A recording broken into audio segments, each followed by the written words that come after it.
Welcome. 4th and 9 to victory. Man, I'm your boy, Fight on Christian. And I'm the running mate, B. Jenkins. Yes, sir. We've been away, I think, since Saturday, man, on the bye week. Last Saturday. Right, on the bye Yeah, week. last Saturday. You're right. We've been on just last Saturday. We went live for the Michigan game, man. So we can watch and scout Michigan, allow people to call in. So appreciate everyone that called in, comment, liked and shared. We had a good time. Today we're here to do our normal. It's time to get back into it, to do our pregame review, scouting report on Michigan, kind of what we expect from them offensive, defensively. Of course, we'll go through our down series, first, second, and fourth down. It's a big game, right? We're coming off a loss. Huge game. 2 weeks ago. Yeah, it's a bye. Michigan coming off a win against Wisconsin the week before they won in Nebraska. Their only loss was against Oklahoma. And so, man, it's a big game for multiple reasons, right? Michigan's undefeated in Big Ten play. We have one loss. Of course, this is a helmet game, right? Power helmets, USC versus Michigan. But as well as that, this is a game we gotta have. We got a tough stretch coming up. Where we have to go to Notre Dame, get a bye. Got to go to Oregon. Got to go to Nebraska. So, I mean, if we want to make the playoffs, we got to have this home game. It starts tonight. Yeah, it starts tonight, like you said. But one thing I want to touch on, Chris, before we get into it, Michigan coach Sharon Moore made a comment. Yes, he did. Made a comment that the reason why the game is sold out is because Michigan is playing there. And that's partly true, but not for the reason that he thinks. Anytime you got a helmet game, like you mentioned earlier, USC versus Ohio State, USC versus Michigan, USC versus Alabama, Notre Dame, USC versus Oregon. It's going to be sold out stadium regardless. So what he said was partly true, but not for the reasons that he was alluding to. And I think Riley made a comment. He was like, "Hey, look, we just coming out to play football. I really don't care what he thinks." So, I just wanted to point that out before we get into it. Riley took the high road. He was like, I don't care what he said. We looking forward to playing. So I like that response because, we hear what he's saying. And behind closed doors, I'm sure Riley is using that as motivation for the team as well. Bulletin board, I would be, just like last week, I was saying I would have been using the Illinois game as bulletin because you're going to make us your homecoming game. That's the ultimate disrespect. You only do for sure wins on that. So hopefully, we do take it as disrespect and we come out and we hit them in the mouth and, we play that way.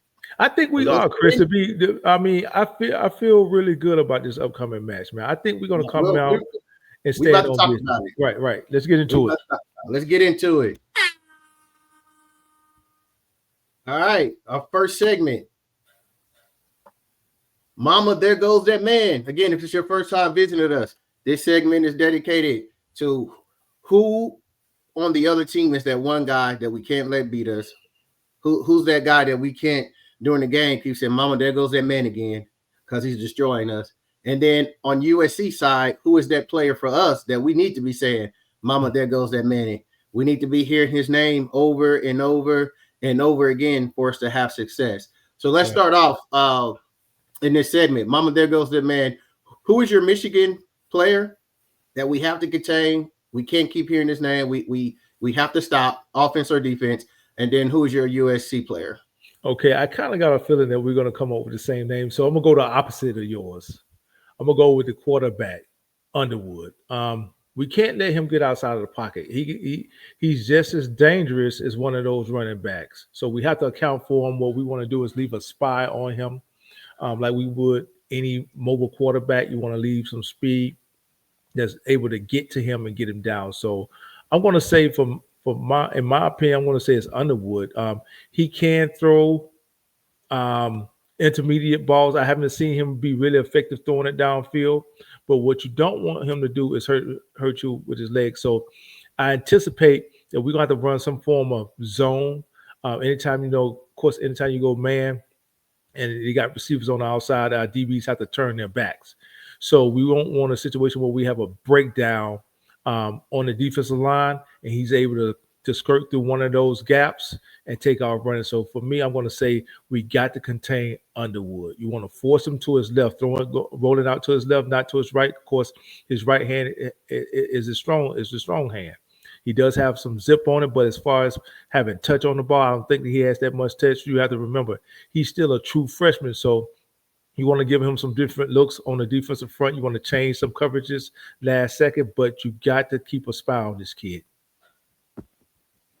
And your USC player? My USC player, I want to go on the defensive side. The person that I want to hear name just ring all night is none other than I believe, in my opinion, one of the best linebackers in the country, Mr. Eric Gentry. Again, I talked about it in my mama. There goes that man for Michigan's quarterback. Well, hey, look, if I'm Lynn, I'm going to put Eric Gentry as that spy on him. Eric Gentry, he's able to slip through those gaps. You've seen him early on in the season, get to the quarterback for a couple sacks, get back there for some TFLs. He's able to shoot the gap real quick because of his slender build, his slender size, but he's also tough, and he's able to make a tackle in space. So I want to hear that name all night long, Eric Gentry. I want to hear it on a tackle for loss or on a sack on that quarterback. All right. So my player from Michigan is, of course, going to be Justice Haynes. Right. I knew that. Yeah, I knew that. well, because everything around that team revolves around Justin Haynes and the run game, right? Mm-hmm. In every game this year, he has had a 40-yard run or more, right? Right. I mean, he'll finish with 150 yards, but he'll have two runs, one for 40, another one for 60, right? Mm-hmm. So the biggest thing is it's okay if he's getting 2 and 3 yards a carry. It's containing that long run and having gap integrity, because that's where the bulk of his yards come from, is that they are punchy, 2 yards, 2 yards, 2 yards, 2 yards, 2 yards, 60 yards. So It's containing that long run, staying gap sound, right? Getting the penetration and push and staying gap sound so that he can get those long runs, because everything they do is based off their run game. The play action bootleg with the quarterback, zone read to get people crashing down so the quarterback can, RPO off of that. And so if you contain Justice Haynes, you could change their offense. And again, that's going to put more pressure on their defense, especially if you're able to get out to a 2-possession lead. They have not had to play from behind like that. They're not built to play like that right now. So containing Justice Haynes, that is the guy. As far as our side, because of the way we win this game is to contain Justice Haynes. I'm not saying stop him. I'm just saying we need to contain him, right? Right. If he get 100 yards on 30 carries, we can win with that, right? Okay. He can't have 200. He can't have 150, 160 yards on 20 carries. We can't live with that. So I'm going to say Jaden Maiava just continue to play at a high level, because the game plan is to hope the defense can come out and get a couple stops at the beginning, and we can put some distance in between us, right? And go up 14 points and make them have to go away from their game and not be able to stick to the run because they're playing from behind, and see how patient they can be. You go up double digits, right? And the offense continue to play at the level they've been playing on, we'll invite you to run the ball down the field and kill the clock, right? So for that, my player from Michigan is going to be containing Justice Haynes. The player that's going to have to, that I want to hear name being called and continue to play successful, that's going to need to for us to win, is Jaden Maiava. They're not the same Michigan defense from last year. They do have their safety back, which is a good player. But as far as the corners and things of that nature, they were struggling to guard Wisconsin and Nebraska wide receivers, and they're nothing to the level of our receivers. So Jaden Maiava continue to make the right reads, take care of the ball, right? Offensive line is going to have to keep his jersey clean. We know what happened last year. Our quarterback was beat up. The tackles couldn't hold up. Elijah Page might play, not sure. No, we got a backup center in, but that's where we got to. It starts at, and so I'm going with Justice Haynes and Jaden Maiava. I'm thinking the Rock. Okay. Going on to our next segment, USC keys to victory. What does USC need to do to win this game? What is the keys to victory? Stop the run. You mentioned it. You mentioned it a moment there goes a minute.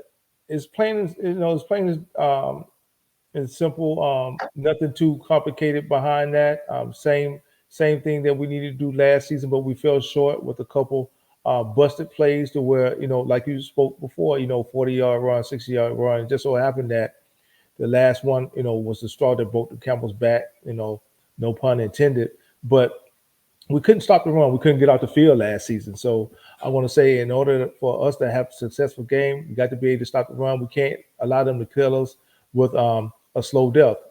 I consider to be running the ball, like you said, 4 yards to carry, 5 yards to carry. Justice Haynes getting 30 carries for $175, $180. You can't allow that. And also, allowing the quarterback Underwood to slip out of that pocket, pick up, a total of 65, 70 yards on a couple of scrambles. So my keys to victory is, of course, we're going to have to stop that run. So I hope our defense comes out ready to play. I hope they're violent at the point of attack. I hope our linebackers are playing downhill, and I hope we force them to throw the ball. Again, I would much rather you pass for 400. That way I got an opportunity to outscore you than allow you to rush for 250 and you control the time of possession on that clock. So for me, it's stopping the run.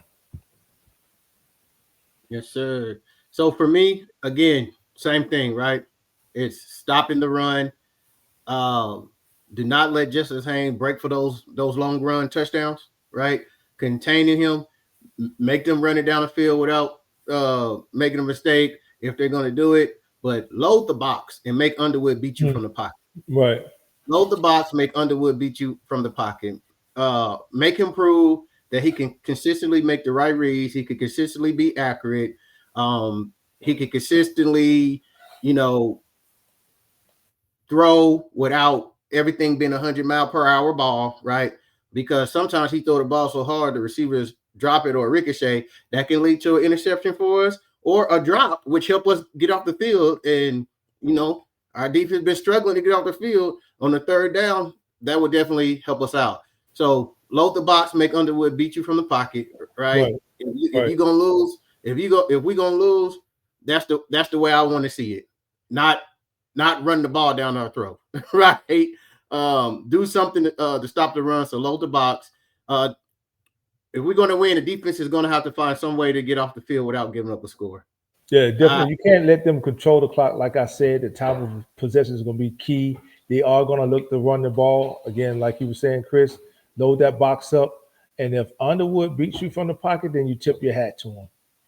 Yeah. So defense has to find a way to get off the field without giving up a score somehow.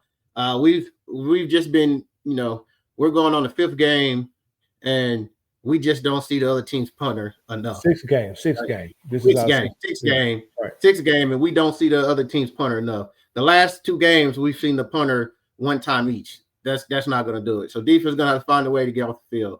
For us to win this game offensively, we're going to have to start fast, right? We're going to have to come out and hop out on them, put the pressure on them, because our offense is going to have to help our defense stop the run. And what I mean by that is that our offense is going to have to start fast, get out, get ahead, right? Get up 2 scores, put some distance in us, and let's see how patient Michigan going to be with the run game when they're playing from behind, right? So if our defense can't stop the run, the best way our offense can help them stop the run is to start fast, right? We get the ball first, no more fumbles on the first drive, go down and score. Put the pressure on the young guys, the young quarterback playing at the Coliseum on the road, right? Hopefully defense can get a stop. We get to go up 2 touchdowns, right? Put the pressure on them and see how long they're gonna stick with the run and when they'll start, drop back slinging it, which is not their game. You know what I mean? So offense start fast, and last but not least is we have to stop the penalties. Oh, I forgot about that. Crazy penalties, right? We're going to need to play a clean game. I know the referees and a lot of bad calls and things happen like that, but we hands to the face, the personal foul type of things, just the mental mistakes and the mental penalties we get, we're gonna have to play clean. We have to cut the penalties out. If we can do those things, we can leave the Coliseum happy, right? We can stay we can stay home and party that night. Forget about it in the morning, get ready for the next game. But as fans, at least we can celebrate it for a week. And so that's my keys to us winning the game. All right, let's get to this next segment.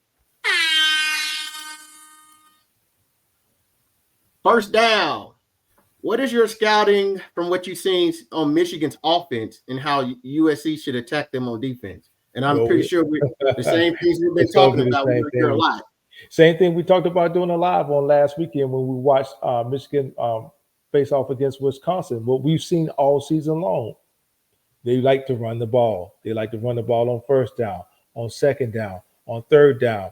They only pass the ball when it's absolutely necessary. The reason why they do this is they have a true freshman quarterback. But you have to remember, and he's inexperienced. But you have to remember, they did the same thing last season, except for they had an experienced quarterback, but he was inefficient.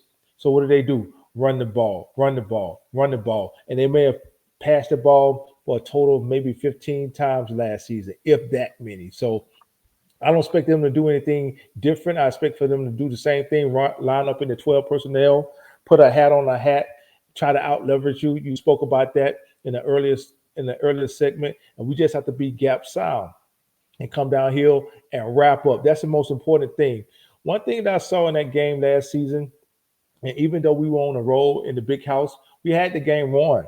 We were leading up until that last drive, and the running back broke through the line, of course, and we had a cornerback, a DB, had an opportunity to bring him down. Couldn't get him down on the ground. He grabbed him around his quads, which is the strongest part of the body for the running back. So, again, I'm looking at, hey, look, plugging in those gaps, stopping the run, and making that quarterback throw the ball. You want to force them into 3rd and long, 3rd and 8, 3rd and 9, 3rd and 12 if you can get a TFL, because they're going to be doing a lot of running. So that's going to be what I would go with for first down. All right. So what I see from Michigan through the year, and it's Michigan football, right? Harbaugh brought it from Stanford to Michigan, right? Even at Stanford, that's what he wanted to do: power football, run the ball, play defense. That's still their mentality. That's still their identity, right? They run a lot of 12 personnel, but they also go 3 wide to spread you out. This year, they're running the outside zone a little more with Haynes, and that's where he's been most effective and done his damage. It actually hasn't been just power up the middle. It's been that outside zone where they're stretching you out and people don't have right gap integrity, and he's cutting back into that gap, and he's gone, right? He only needs a little crease, and he's gone. Their wide receivers, they have a true freshman. He's 6'1", he's fast, kid from Texas. Then they have a 6'5" receiver, number 1. I think his name is McCulley. I would expect Carlos Nicholson to be on him because of his size, because we're going to have to load the box. We're going to have to bring those safeties down. So our corners is going to have to be man on man. So I expect Carlos Nicholson to be on him, since he's 6'5" and Nicholson is the tallest corner. But that's what we should invite Michigan to do, is to air it out. It's to right? Beat us that way, right? So that's what they do. Their QB, true freshman Underwood, he's fast, big kid, he struggles to play from within the pocket, right? What we've seen an adjustment in the Wisconsin game, in the Nebraska game, and also the OU game, is to try to get him some easy passes and easy looks. Wisconsin had them pretty much shut down the first half, and then they came out the second half, and their adjustment was to speed it up, go no huddle, and then they just continuously start rolling him out to rolling him out. And the reason you roll your quarterback out is now you only have to read half the field, easier passes, and it's easier to read. You're not asking him to read the entire field. I expect him to do that. Defensively wise, our ends, like you said, they can't just crash down. They have to be disciplined. Even if you don't make a tackle, keep him in the pocket. Don't let him outside of you. If he's going to scramble, invite him to go left, to his left, to the defense right. And like you said, He's not the most accurate quarterback, especially Right. with the in-between routes. He has a strong arm, right? He can throw it 60, 70 yards, but everything he throws is 100 miles per hour. Like you Right. said, Everything. he don't have that touch yet. Right. The wide receivers, I mean, they're one of the leading teams in the country with the most drops. And a lot of that's due to his rocket ball, right? You're 5 yards On away short from me. passes. On short passes. Right. Yeah, Correct. you're 5 yards away from me, and you're throwing it 100 miles per hour. That also another adjustment that they're made, especially since we're going to have to load the box. They're going to run a lot of wide receiver screens. We've seen them start doing that against Wisconsin. Right. Wisconsin was loading the box against the run. So again, those are easy passes for the quarterback. You're not asking him to read too much or do too much, and they're trying to get the ball to their athletes. So defensively, I mean, we're going to have to man up, right? Because we're going to have to load the box. Cornerback, safety is going to have to be able to tackle one-on-one, and going to have to man up. How I would play them, I don't know if Lynn is going to play them that way. I thought he would play Illinois this way. We're having the same conversation about stopping the run being the key, and we didn't see it. Right. But I would load the box, bring them safeties up, and invite you to throw, especially on first down. I'm loading the box up every first down, right? Because every first down, every single first down. I want to invite you to throw the ball and see if your true freshman can get it done. But there's a good chance that's how we get you behind the sticks if we can't stop you ourselves is an incompletion. Now you're in 2nd and 10. You know what I'm saying? Right. I'm also loading the boxes because the whole game plan should be to make Underwood beat you from the pocket. Do not let Justice Haynes run ragged on you and beat you, because you defensively, whatever a team wants to do in their strength, your job is to take that away and make them beat you another way. If you're going to beat me, you got to beat me doing something that you're not good at. If you beat me with your weakness, then props to you, good game, but I can't let you get out here and beat me doing what you want to do and what's your strength. I would go the 4-2-5. The 4-2-5 is for us, just doesn't seem to be working, right?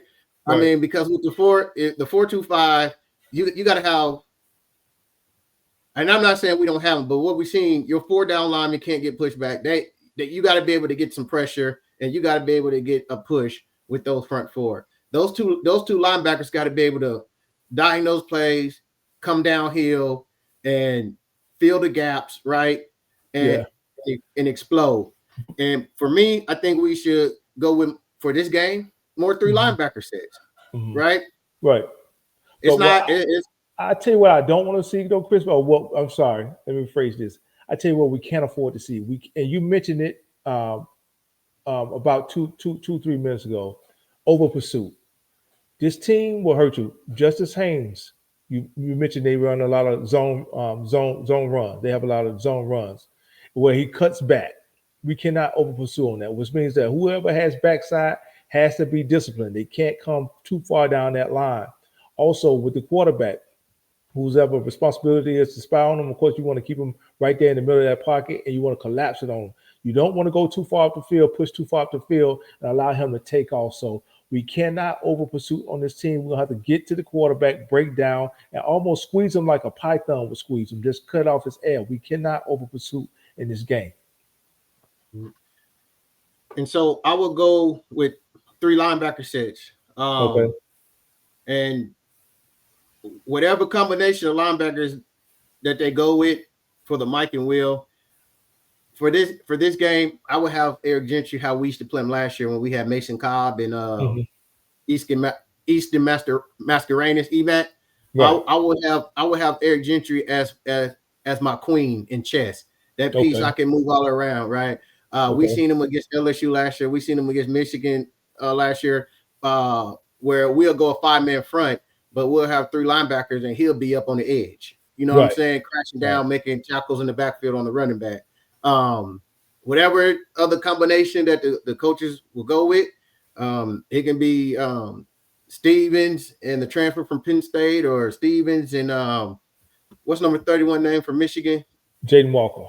Or Jaden Walker. You mean for us, for USC, for SC, Jaden Walker, 31. Yeah, Jaden Walker and Jameer Robinson, or it Right. could be, any combination. But if we go to 3 linebackers, I want to see Gentry moving around as that chess piece like we did last Right. year, and he'll be very productive. But we're going to have to load the box, right?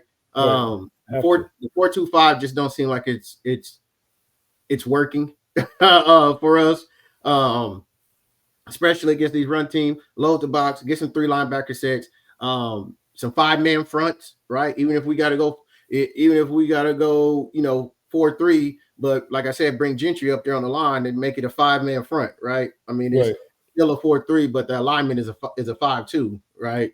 Or even if we're gonna go to a 5-2, right? If we're gonna go a 5-man front with defensive linemen and 2 linebackers, anyway it go, we need to load the box, and we can't get out leverage. And when we do load the box, expect Michigan to get out of their 12 personnel and go 3 wide receivers and try to spread us out, then still try to run that outside zone and run the ball on us. At the end of the day, they're going to be saying, okay, this is what you're doing defensively. Then if you're going to load the box, let me get out this 12 personnel. Let me go 3 wide receivers, spread it out a little bit, and they're still going to try to run the ball. So that's what their adjustments going to be. All right, on to second down. Your scouting on Michigan defense and how USC should attack them offensively. Passing. Simple as that. You got 2 dynamic weapons on the outside. Both, I think, in my opinion, are the 2 of the top receivers in not just the conference, but in the nation, and Lemon and Lane. I think there's pretty much no one person out there that can match up with Mekhi Lemon. Right now, he has to be the hottest receiver in college football outside of Smith from Ohio State, and maybe even Williams from Alabama. But I want to pass the ball. We've had success on the ground, but it really depends on, how our defense is doing. Like you said, we want to get out early, jump out on early, at least 2 touchdowns if we can. What's the quickest way to do that? Through the air, and make them play catch up. So, I look for Riley to come out throwing that ball around the yard. If you, in my opinion, get it to your weapons. Also, we can't forget Riley has been really utilizing the tight end this season, and McCree and Walker Lyons. So, in my opinion, I would look at him coming out throwing that ball and then coming back to the run once we have established a lead. Mm-hmm. All right. So Michigan is a typical 4-2. They run a 4-2-5. That's their base defense, right? We're familiar with that. That's what we run, right? 4-2-5. The defense is pretty good. Traditionally their front 4 is a front 4 that can. Their front 4 is can normally get pressure, by themselves. So they're allotted to be able to run that 4-2-5, and their front 4 can normally beat offensive linemen to shut down the run, so they can stay in that 4-2-5. This is not the typical Michigan defense. Still a good defense, but it's not the same defense that they had last year. Their defensive coordinator is interesting. I don't think he's going to play the same brand of football he's been playing all year. Right now, they lead the country in blitzing, right? Okay. It's a blitz percentage on defense. I don't think he's going to do the same amount of blitzing versus USC because his corners are not going to be able to man up on the outside against our wide receivers. They have not played any wide receiver corps like ours or offense like ours. And so I expect Michigan to play that 4-2-5, but I play them to sit back and have those safeties back and say, okay, USC, we'll give you the underneath. We'll give you underneath. Let's see if you can go down the field without making a mistake, right? The same thing the same mentality we try to have on defense, but teams don't never make a mistake. They just go, right. They just go right down the field. They're being with them pray. So I expect him to do that. In the Wisconsin, Oklahoma, and Nebraska game, their front 4 was not as dominant as we've seen in the past. And a lot of times they were blitzing is because they couldn't get there with the front 4. And when they blitz, what they do is they like to do an overload blitz, right? So it's not a whole lot of stunts. They'll bring their safety up or linebacker up, and they got multiple people blitzing from one side, off that edge, right? Okay. And so what we're going to have to do is the offensive line is going to have to communicate. They're going to have to know where everybody's coming from. But what I would do offensively, first off, we need to run the ball because they are going to sit back. And right now, Michigan is saying USC is soft. We don't have to blitz. We can just get pressure with our front four. Our front four is just going to beat your offensive line, right? So they're not going to come out and take the risk of leaving their corners one-on-one. So what we got to do to make them come up is we're going to have to be able to run the football. Also, running the football is big for us because that's what Riley wants to do. That's what we want to do as a team. Our offense is based off play action. Then we fake the zone read, hit you over the top, hit the tight ends once those linebackers keep coming up. We can run the ball and still hop out to our early lead. Hopping out to early lead is just about being efficient and not beating yourself with penalties and turnovers, right? We were running the ball the first drive of Illinois. We had like 2 good runs in a row, and then we fumbled. So it's run the ball. We don't have to run for 200, 300 yards. We need to be effective in the run game to where they can't just start sending 3 and drop back 8, and all the passing lanes are clogged. So we still got to be a threat to run the ball. We need to run the ball effectively. As well, our offensive line. I'm going to start the game off in my regular offense and see if my offensive line will be able to hold up. Last year, our offensive line couldn't hold up, and everyone was saying, "Why we don't use tight ends? Why need to get the tight ends back in?" What people don't realize is because of the insufficiencies of our offensive line, our tight ends were kept in to block because our tackles were getting beat so bad all year, right? We had to leave them in. They couldn't go out in the route, right? We had to protect the quarterback somehow. And so tight ends were staying in to help block the edges. So far this year, we have not had to do that. Last week we played Illinois. That was the best, that was the first team we played that had like that guy that's on the edge, that's Jackus, that can be a threat. And the offensive line handled them pretty good. And it was a backup offensive lineman in there. So I think our offensive line this year is built to be able to contain those edges and not let those guys go away. If we can do that, we can get our tight ends in the game. So it's run the ball, get them to cheating up, and that's when we start throwing where them linebackers miss, like leave, like we were doing against Illinois. That's when our wide receivers can get those one-on-one coverages because they have to help out in the run game, and that's how I would attack it. All right, and another thing is that their secondary has not been tested, and their secondary have been giving up some stuff too. You know what I mean? And they haven't played any elite. And also, when they do an overload blitz, I don't know if you remember we was watching Wisconsin, and I kept saying, "Man, all they keep overloading blitz and overload blitz, and they was coming off the defensive right side. That's where your screen game come into play, right? Your wide receiver screen, your running back screens, throw a screen right there to where that blitz is coming from, and you should have green grass to be able to run with. Or if they're going to overload on one side, roll Marvel out to the other side. No, you do that as well. Right. All right.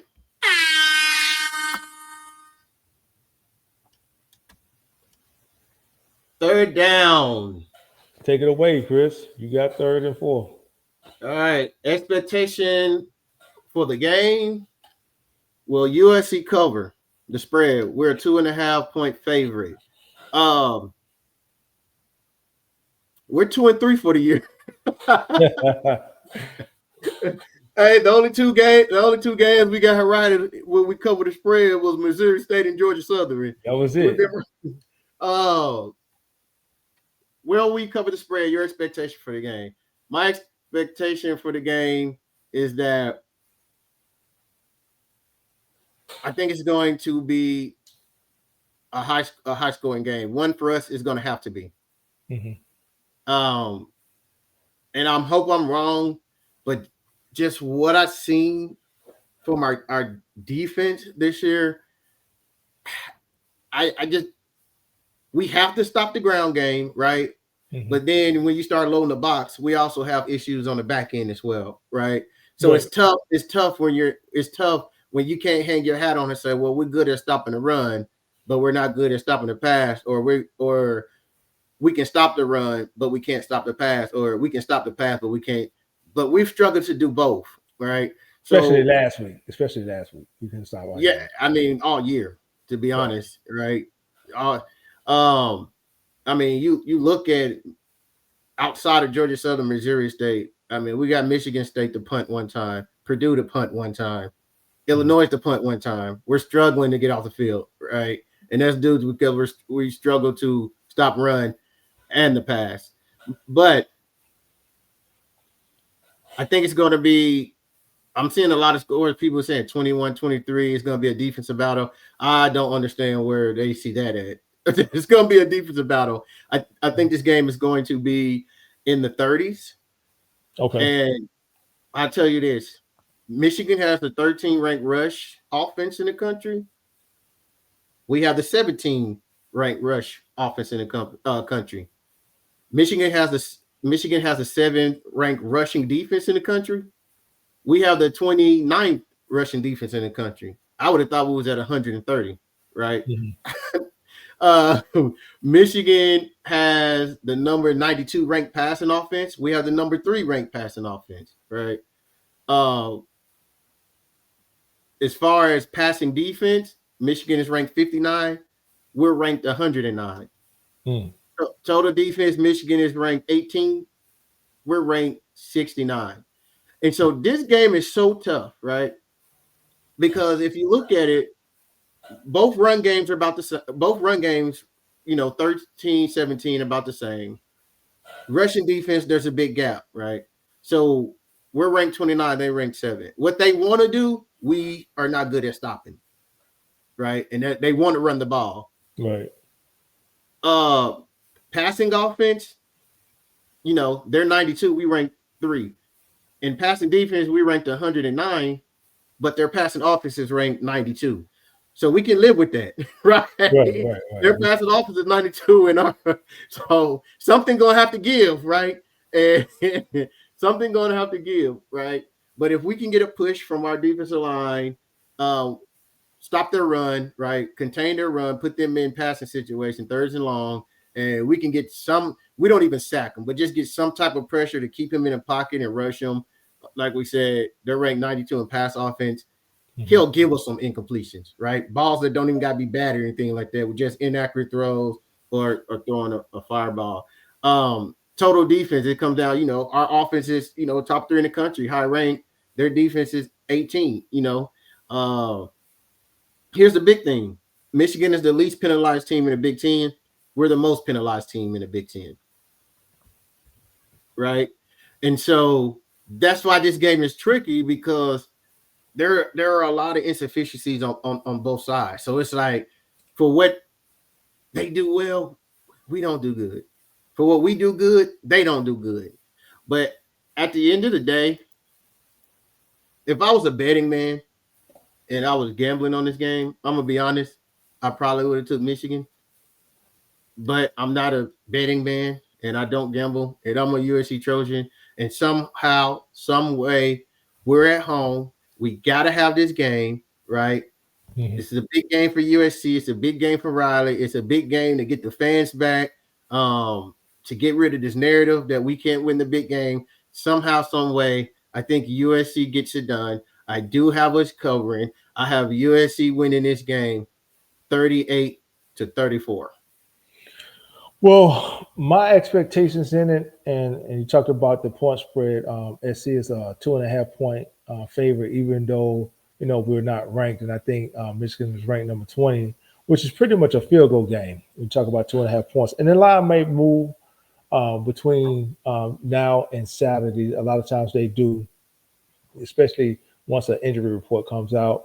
But what's also significant is ESPN has USC with a 70% chance of winning this game, which also speaks volumes. I think that the team SC will come out with a sense of urgency. You have to remember also, this is a big recruiting weekend.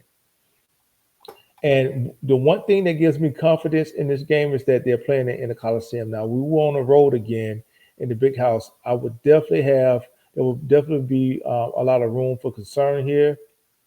I think that Riley, again, like he did on last week, We win the toss. We're gonna come out. We're gonna take the ball first. We're gonna try to go out and score, but we have to make sure that we have ball security. You mentioned it in an earlier segment that we can't have these untimely turnovers, the fumbles.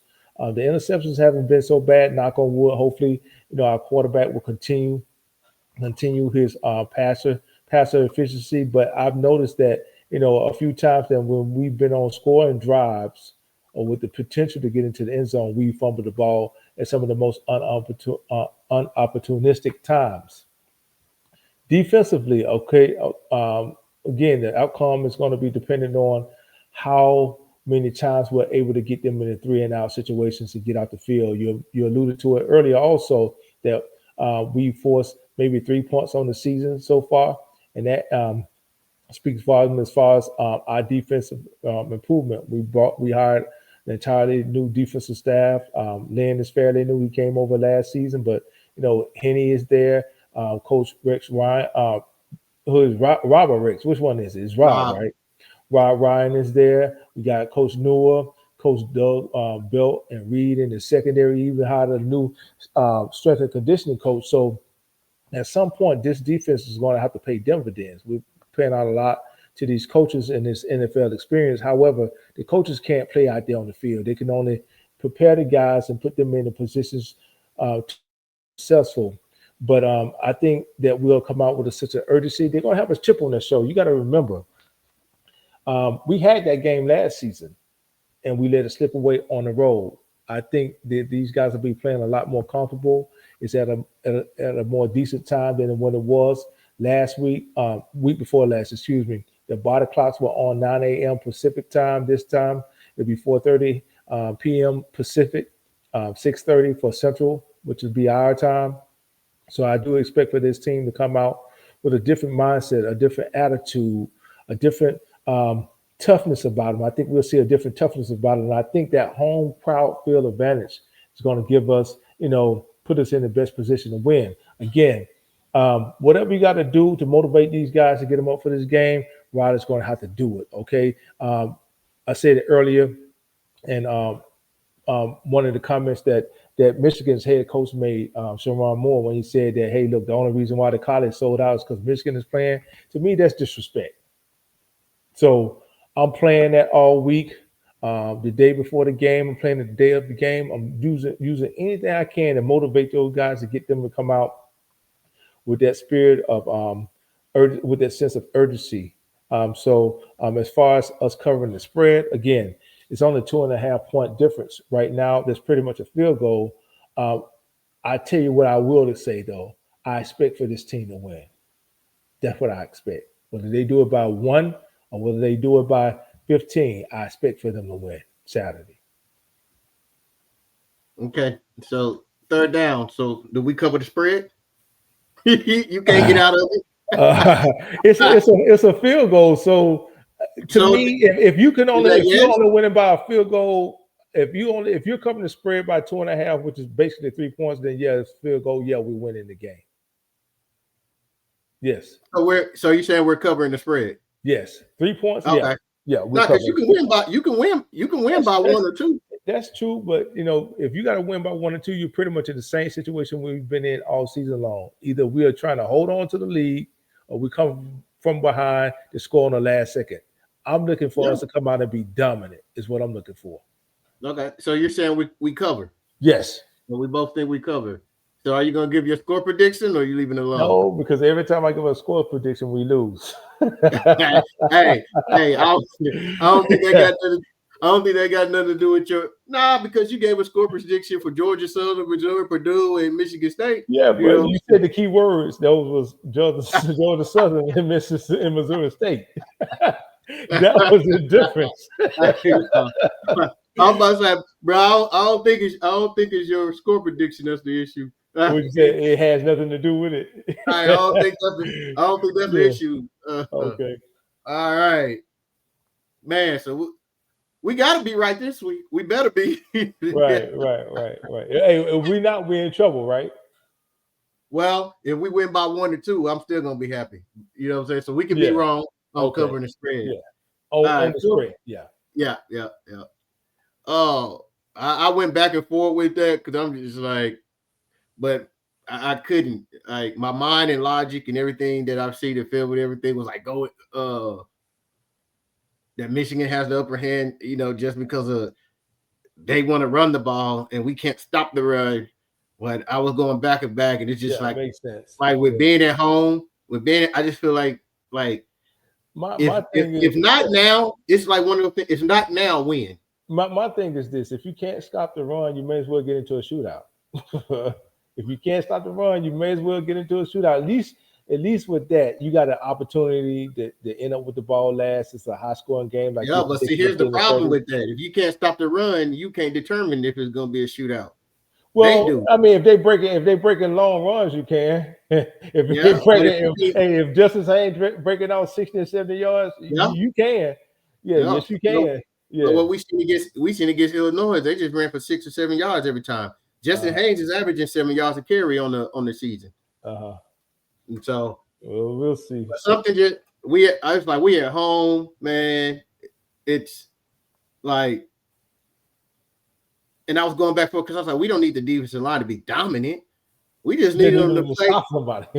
Just get some. Somebody. Yeah, like we need them to play like they played against Michigan State. I expect for Lynn because you got to remember, Altmaier, who we faced week before last, he's a more experienced quarterback. He's been in the game for a minute. Underwood, true freshman. I'm not talking about a red shirt. I'm talking about a true freshman. I expect for Lynn to show different coverages to get him confused, to get that play clock down to like under 5 seconds before he snap it. But the speed is brain up. You understand what I'm saying? All that goes back to is we gonna have to contain the run because he ain't gonna have that worry if all he gotta do is turn around and hand the ball off. Right. Yeah. And you're getting 4 and 5 and 6 yards on first down. Right. All that is void. I just need our defense to play like they played against Michigan State. Yeah, they gave up a lot. Yeah, we were getting gashed on the ground against Michigan State and Purdue. They just had to abandon the run because offense was able to. But in those games, at least we had 6 tackles for a loss to help get them off the field. You know what I mean? Oh yeah. Like we wasn't dominant in those games, but at least we had some type of show of a defense in those games that at least let us hop out. You know what I'm saying? Early and get a couple possession leads, and that's what we need. We don't have to just be dominant. You know what I'm saying? We just need to keep his average at 2 yards a carry and not give up a big 60-yard run here and there, right? That's what we need. Again, like I said, he get 150 yards on 30-some carries. We can live with that. You know what I mean? Because that's a lot of attempts. I mean, but what we can't do is give up 160 yards on 20 carries. You know what I mean? I agree 100%. All right, let's get into fourth down. Your offense and defense USC impact players of the game that you think is going to be. First off, I'm thinking. What's that? So fourth down is offense and defensive player of the game that you think going to be for offensively. I'm going with Jay Maiava because I feel like he's going to have to. Okay. And I hate for it to seem like that we're negative or talking down, on our defense. We support these kids, but the film shows what the film show, right? That's true. And until I can see more and see what change, I just don't know if a lot of the issues and things we're seeing can be fixed mid-year. And I feel like we're going to have to outscore a lot of teams, right? And it's a lot of pressure on our offense to have to score every drive, right? To not punt, right? To be perfect, to not have a turnover. I mean, that's a lot of pressure on the offense, but we are where we are. We've seen this with Caleb Williams, right? If we didn't score every possession, we didn't win. And so, and I hope I'm wrong. We had 2 weeks off. We can get some people healthy. Hopefully the coaches can figure something out. The players got together and said, we ain't going to be pushed around. We ain't going to be on skates. You know what I'm saying? We're going to get some stops. But Jaden Miles is going to be my impact player because I think he's going to have another big game, man. No, can't turn the ball all over and just keep doing what he's doing, playing at a high level because it's going to be a lot. Our offense is going to have to carry this team. Defensively, I mean, the easy thing is to say Eric Gentry because he's the impact player every week for defense. So I'm Just gonna look about. at it different this week. I believe he's gonna be the impact player again, but I'm gonna go with who I want to be the impact player, if that makes sense. What was that? And anybody on the interior of the defensive line. Somebody, Anybody in that rotation on the interior of the defensive line, I want to be the impact player One of because them. if they're the impact player, that means we're containing the run, right? Right, That means we're getting a push, we're collapsing the pocket, we're getting some tackles for loss, where Haynes is not running ragged, he's not, Michigan's not running for 300 yards on us again, right? When that's that last year was kind of disheartening because we knew all they was going to do was run the ball, and yet we couldn't stop it. Right. This year, that's not all they could do, but we know that's all they're going to want to do, right? And that's all we got to do to win this game is contain it. Again, stop the run. And so I'm going to say anybody on the interior of that defensive line. Okay, for me on offense, you pick Maava. I want to go with tight end, Lake McCree. I think I'm looking for Michigan to come out and try to neutralize Makai Lemon. I don't know whether or not Jacoby Lane is still 100%. They say he should be playing, but he's not 100%. Yeah, but is he 100%? You got to remember, last week against Illinois, a week before last against Illinois, he was pretty much a decoy into the fourth quarter. He's further along than the Illinois game, they're saying. Yeah, but we don't know how healthy that arm is. We don't know how healthy it is and how effective he's going to be, or whether or not he's going to be used in the same capacity. So, I don't think he'll be a decoy. No, like he's well enough to where he's going to be able to play and contribute. He's not 100%, but they're saying he's somewhere around 80-90%. Okay, so that's well enough to. Well, I'm still going to say, for me personally, he's about a week away until I can see him play and be, and not be affected, in any capacity. I'll reserve that. But for me, I'm going to say Lake McCree on offense. I think other teams are going to look to stop our most dynamic offensive threats, which is Makai Lemon and, to me, Jacoby Lane when he's healthy. So they'll look to put some type of two-man coverage on them. So I'm going to look for Lake McCree to be open all game underneath. Defensively, it really depends on which defense we come out in, whether it's a 5-2 or 4-3. If it's a 4-3, I want to go Jayden Walker. I look for him to be the impact. That sounds good. Watch us open up back in that same 4-2-5. Now, if we open up in the 4-2-5, I'm going to say Fitzgerald because I don't think that Underwood could really. I don't think that he's that accurate, especially going down the field. You remember last week, week before last, excuse me. Last week when they played Wisconsin, he underthrew a couple of those players going down. Yeah, he don't throw deep in the middle of the field. He throw one-on-ones on the outside. Right. So I look for either. He rarely throw to the middle of the field deep. It's mostly outside one-on-one. Yeah, so I'm looking forward to be Fitzgerald on the back end. So it really depends on what defensive front we come out in, but I'm hoping it's a 4-3 to where we can stop that run, and I'm going to say Jayden Walker. All right. That was fourth down. And before we get out of here, got something for you. A little overtime question. First ever overtime question. I couldn't figure out what question I didn't want to put on here and what to keep. But this one I'll save it for overtime. You ready? I'll let you answer first. I'm ready. Saturday in the Coliseum, USC versus the USC Trojans versus the Michigan Wolverines. Does DeAnton Lynn show up for work, or does Alex Grinch show up again? hey, the ghost of Alex Grinch. We are near the holidays, and I made a comment. I want to, if anybody took this the wrong way, I want to get this out real quick, Chris. If anybody took this the wrong way, I know, we have a lot of people that come by the channel and check out our some of our content, even when we're playing live. And I made a comment not too long ago that if our defense was going to look like this, we should have just kept Grinch and saved some money. You remember that comment I made? Listen, this is no slight. You also said that if you didn't know we got a new DC when you was watching the Illinois Right, game, right. Yeah. Thanks for reminding me about that, man. Now I'm hoping that they didn't hear that, but in case they did, I want them to be honest with themselves.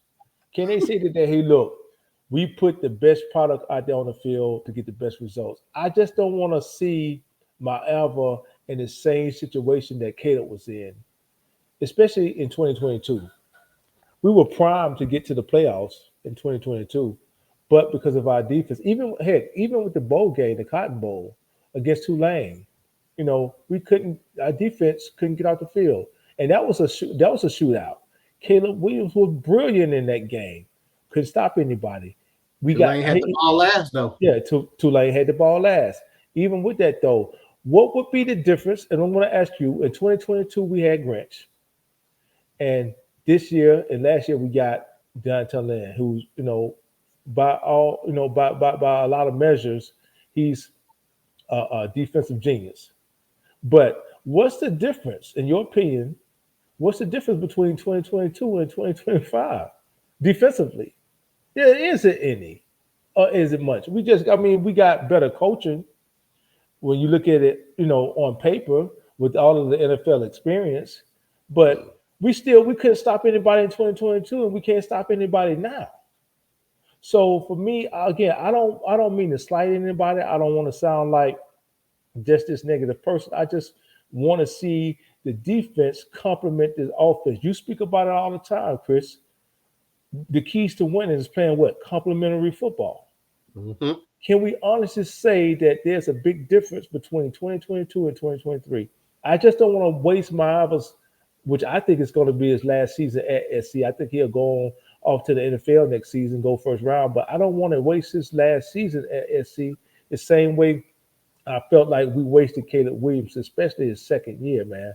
We're doing the same with the same defensive performance. Put this in perspective, right? Right.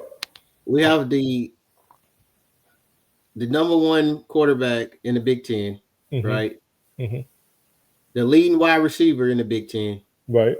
And the leading rusher in the Big Ten, right? So put that in perspective, mm-hmm. and we lost the game by 2 points, right? And on the road, and we lost the game by 2 points. So what I'm saying is, what you're saying is, I agree. Mm-hmm. I understand what you're saying. What's the difference, right? Last year, no matter who was quarterback and what happened before, we had leads in games, and defense couldn't get off the field, right? Even in games we won, right? We scored and defense let them go right down the field to score. Offense just got the ball last, and we won. We're seeing the same thing this year, right? Last game, they punted one time, scored a touchdown on every possession except the last where they kicked the field goal, and the other two possessions they fumbled going into the end zone, right? So again, I do understand what you're saying. So to this overtime question, and we'll get out of here though.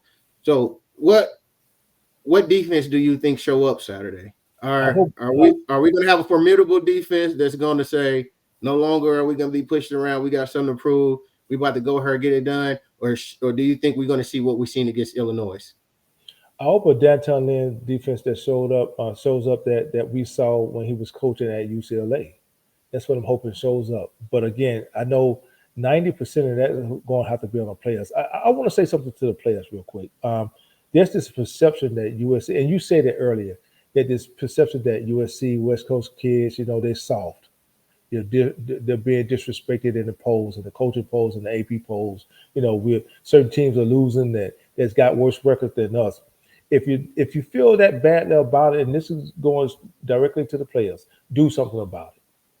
You feel it disrespected by the coach, them saying that, hey, look, the stadium's full because of us, or packed because of us, do something about it. You feeling disrespected because the Southeast and everybody else in the Big Ten calls you soft. Do something about it. They're leaving you out of the polls again for the third week. Do something about it. That's my only motivational speech to those kids. Do something. Mm-hmm. So you think we see a better defense come out Saturday than what we've seen against Illinois? Most definitely. Right. I expect for them to come out with a sense of urgency. They're at the Colley. I think they're gonna have a chip on their shoulders. For me, I don't. How much better? I'm not sure, but I do think we see a better defensive performance than what we've seen in Illinois. One that we're going to be playing at home. We're not dealing with the time change, right? That was 9 o'clock, their bodies, which means those kids were probably up like 4 or 5, that morning, having to meet and all that stuff, getting ready for the game. Not only that, we've heard the talks and everything about, the food poisoning, not using it as an excuse for anything, but we do know in a game where we couldn't stop the run, some of our biggest defensive linemen didn't play. Right. And I expect to see those guys in, Pepe, Ja, and I mean, Floyd Bicard has been playing excellent all year, and we didn't see him, right? But like three plays against Illinois, right? So to have those, and again, I don't know if those guys were sick or was it coaching decision or if it was some behind closed doors, I don't know. But I expect for this game to see that beef in there, right? So, and Floyd Bicard is a difference maker even as a true freshman. Yeah, he's played outstanding this year. And so I think those guys will be back in the rotation or hope to be back in rotation. So I do think we see a better defensive performance this week than we've seen against Illinois. And again, like you said, Luke Almar is going to be an NFL quarterback, right? And we're going to be playing a quarterback that's a true freshman who will be in NFL one day, but right now it's not at that level. So I do think we see a better defensive performance. And that's why both of us got us winning and think we're going to pull it out. Right. But we shall see. Ladies and gentlemen, that is our pregame recap. That is our show. Make sure you tune in. The game is going to be Saturday at the Coliseum. Kickoff time is 4:30 Pacific, 6:30 Central. We will be on 30 minutes before the game, so 6 o'clock Central time, and we will do another preview. We'll talk about injury reports. They come out 2 hours before the game, so we'll have that, let you know who's playing. A couple of linemen I'm hearing from Michigan might not play on their O-line. We'll see about that. Not sure. We'll see if we get our tackle back. We know our center's not going to be playing. We'll see how healthy Jacoby Lane is as well, and we will be staying on throughout the game. What we do here is we break down the game. We watch the game live. We provide updates to other games as well as we watch the game. We let you comment, let you call in to, if you just want to holler, if you want to yell, if you want to ask a question, if you want to share what you see during the game, we invite you to do that in the comments and call in. We love the fellowship. And so, again, we're going to be here this Saturday.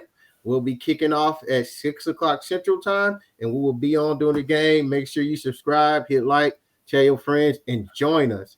And V, I'm going to pass it to you before we get out of here. Well, I'm gonna keep it short, Chris.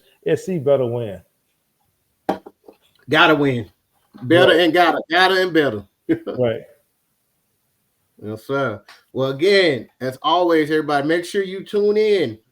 4th and 9 victory this Saturday for the USC and Michigan live watch party analysis and game breakdown. Be kicking off at 6 o'clock p.m. Central Time as the USC Trojans take on the Michigan Wolverines. Until later on, as always, everybody, fight on. Fight on.